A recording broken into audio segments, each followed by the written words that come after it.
Thank you, Judy. There's a revolution going on at the Texas Democratic Party.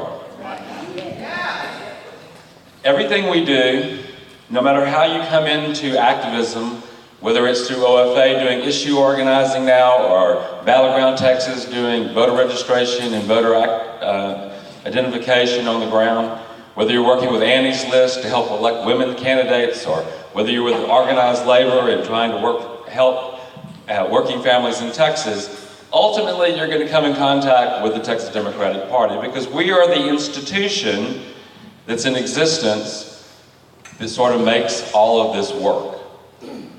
By law and by tradition and by our rules, we do a couple things year in and year out. We hold a Democratic primary to select candidates that will be our nominees to go against the Republicans in November.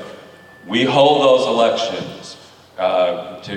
We organize in precincts. We do all of those kinds of things. And what the Democratic Party of Texas, who's been here for 100 years and will be here for 100 more years, where we are right now, under the leadership of Chairman Gilberto Hinojosa, is at a crossroads. Texas was a Democratic state for a long, long time. It was only Democrats. And when I was a kid starting this out, it was liberals fighting conservatives. You know, it was rural people fighting urbans. It was us fighting each other. Well, that's different now. We have an enemy out there. We know who they are. And we have seen the ravages of what they've done. So what we have to do in Texas at the Texas Democratic Party at this juncture is become a modern Democratic Party that actually can take on those Republicans in the electoral sense. So the party is revitalized itself. We are going through the kind of bringing all of our programmatic and attitude things back to do what we need to do in a modern kind of way. We have legislation at the legislature today that we're working through the process, along with the Republican Party, surprisingly, to decouple how we run our party operation, our governance, and our conventions out of statute and give it back to the party. And the reason we want to do that is so that we can become modern and nimble and make the party function in the real world. So those kinds of things are happening. We are doing a reassessment. We're bringing in some new staffers at the state party, and you're going to see a very different attitude as we go forward, working with all of these allied groups. Now, the big thrust of the Texas Democratic Party, rebuilding this infrastructure, is that you know how the party operates. You're all activists. With the state Democratic Party, governed by a state executive committee that you might have helped elect at the state convention, 254 counties, 254 county chairs, 254 executive committees. The governance of the party, we have to rebuild that all across the state. Our urban parties have been moving along in the last few years and really become modernized. We've done good things in the big counties, but the rest of the state has atrophied. And we got to go back in, bring in new leadership, young Hispanic and African American LGBT leadership to take over and lead into the next century as we go forward. So that's what we're about, is rebuilding that infrastructure. Throughout the next year, you're going to see us doing a lot of training activities. We are planning to do some regional training for activists going around the state, and the chairman has been pushing for and leading a new effort to do some very intensive training in those second level of counties below the 7 big ones. The kind of counties where there's the massive population, where many of y'all who are in sort of the suburban counties, yes, you'll see, coming out to help you. We want to build the infrastructure, teach those county chairs and their executive committee and their activists how to rebuild those party structures, because that's the meat and potatoes of this.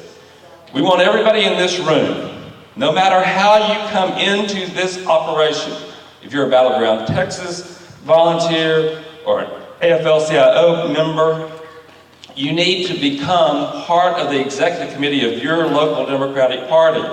You need to wear 2 hats. You have to work on this activism stuff, but you also have to help rebuild the party structure to help your county chair to do a couple things.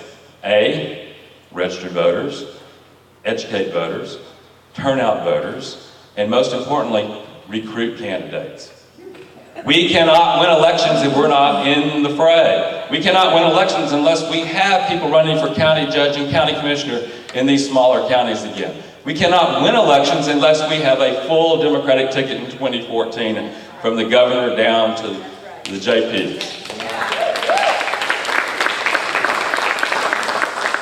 There's some good news on the horizon. I'm going to tell you about two things at the legislature, and then I'm going to turn it over for a vision statement from our chairman. We've been working at the legislature on a lot of issues. The Texas Democratic Party has endorsed over 300 pieces of legislation on a myriad of issues, and we've been there testifying and saying what we're for and against.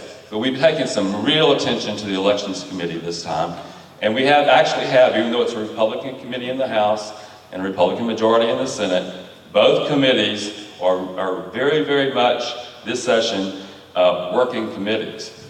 Two pieces of legislation that I'm very hopeful that we're going to get this time. Number one, it appears that we will pass an online voter registration. Wow. The good news of this week, you might have heard of a woman named Patricia Harless, a Republican. She was the author of the voter ID bill. Yes.